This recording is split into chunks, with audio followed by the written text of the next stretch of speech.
In this video, we're going to go over Blogger. Blogger is a blogging platform that Google owns, actually. So we'll go over what the elements of a blog are, what's the difference between a page and a post, and just the basics as to how to set together a website.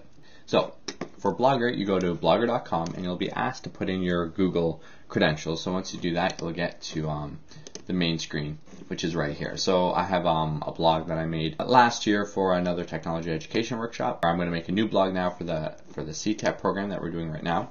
So if I hadn't made that yet, I would click over here for a new blog, put in the title of the blog. So let's pretend I hadn't made it yet, Technology Education CTEP. I would make up an address for the blog. So let's call it, let's see if CTEP Tech in Ed is available, and it says this blog address is available. So for anyone to log into the blog, they would go to cteptechined.blogspot.com, and then you can choose just some basic templates. You'll have more options when you get inside, so we'll just stick on the default one, and then you hit create blog, and just as simple as that, you'll have the web address, the website created with that web address. So in our case, I'm just going to click cancel, and go into the technology and education blog that we made. So as of right now, there's only been 4 page views, so I think that was just me visiting the site 4 times while I was editing it. Here are the toolbars on the side. The main things that we want to go over right now are the difference between a post and a page. It may seem confusing at first, but the best way to think of posts versus pages is to just think of a newspaper. So when websites first came out, they were just static pages, as if you were looking at a newspaper. So you'd be on one page, you flip it over, you're on another page, and then another page, and if you wanted to add a new page to your website, you would just add a new page. So that's the best way to think of pages. However, people wanted a way to dynamically have their website evolve with different posts that were made. So if you think of it again like a newspaper, you have your front page of your newspaper that has a big large picture, and then other parts with ads, etc., etc. And then when you come out with a new, say, story for your newspaper, you don't want it necessarily to just be a new page that's added in some spot in the newspaper. You want to keep the general format of the newspaper with a front page and like different sections, and just have the articles that you write fit into the current layout, if that makes sense. So if you have a new news flash and you write that post, you would then give the post a certain tag. So you tag it to be on the home page, or you tag this other post to be in the sports section, so that the newspaper itself dynamically changes. So whatever new post you put in is now on the front page if you wanted it on the front page, or if you wrote a sports one, it goes into the sports one.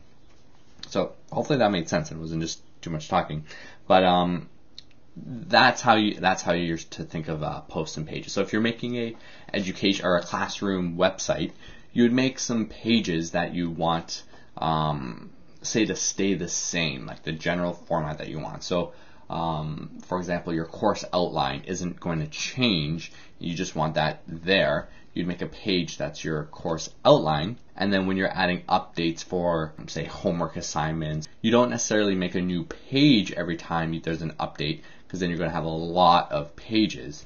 What you do is you make a post, and that post gets sort of pushed into your main page. So hopefully that made sense. If you have any questions, just feel free to ask. But we'll go through now and quickly make the website that we're using right now, and just so you guys can see how I went about doing it and how easy it really was. Alright, so here's the website that you'll be using. I'll show you all the bits of it and how I put it together. So I ended up making 2 pages, so one for the Socrative bit and one for the screencasting smartboard bit. I also made another link up here that links to my Pinterest page, or a Pinterest page that I put together pertaining to education and other random entertainment. I got a couple clips from The Onion and a few lectures that I thought were inspiring. Going back, let me show you how to, or what's sort of going on under the hood. So since I'm signed in under my Google account, I'm going to get access to edit it from the blog. You won't be able to do that. But here's the main page for Blogger. I'm going to go into the CTEP blog that I made, and so we see for my posts, I only put 2 posts, and it took me more time to structure the site than to actually make the site. So I decided to not have any posts at all, not many. The only reason I have these 2 is so the front page can be populated. So the front page, just like the front page of the newspaper, contains mainly the posts, and as you make a new post, the subsequent one that was there gets pushed down. As the new one goes in, the bottom one gets down, like it gets pushed down even lower. I have my pages. Here is how I put together the one page, and I simply inserted these videos from YouTube, which I uploaded to. So that's the one page. The other page that I did was the screencasting page. So here's that page here, and I imported some images, and I have the video up there. Lastly, the resources and entertainment. I have this as a link to my Pinterest page for random education related articles. So finally, to populate the home page, I put these 2 posts up there, one being the Education Prezi, and then another one being a survey that I made in Google Docs that I then embedded into the post. I won't go into details about embedding, but you have to switch to the HTML version and then sort of just paste it in here. So if anyone really wants to get into blogging and sort of you have the pages and posts thing under your belt, well, definitely I can come help you with embedding. It's really not that difficult.